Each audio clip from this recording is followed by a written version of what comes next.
আসসালামু আলাইকুম বন্ধুসকল। অনেক ক্ষেত্রে দেখা যায় অনেক মানুষ বহুত ফেরেশান থাকেন। কোনো সময় স্বামী স্ত্রীর মধ্যে মনোমালিন্য থাকে, একজন আরেকজনের লগে কথাবার্তার মাধ্যমে বনিবনাও থাকে না। কোনো সময় বাচ্চা কাচ্চা কথা মানে না, কোনো সময় খামর মালিক হলে কথা শুনে না, পয়সা দিবার দেয় না, কোনো সময় কোনো মানুষের শত্রুতামি করে।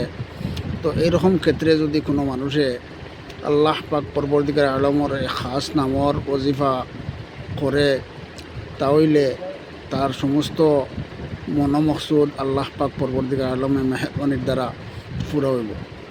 এই নামটা হইল গিয়া ইয়া ওদুদু।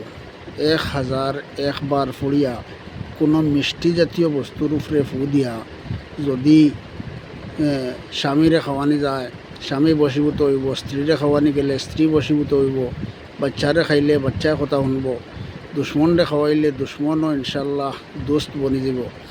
এর লাগি আল্লাহ পাক পরবর্তীকার আলমে আল্লাহ পাক পরবর্তীকার আলমর খাস নামর ওজিফা আমার সহ তামামরা করবার তৌফিক দান করুক। আমিন।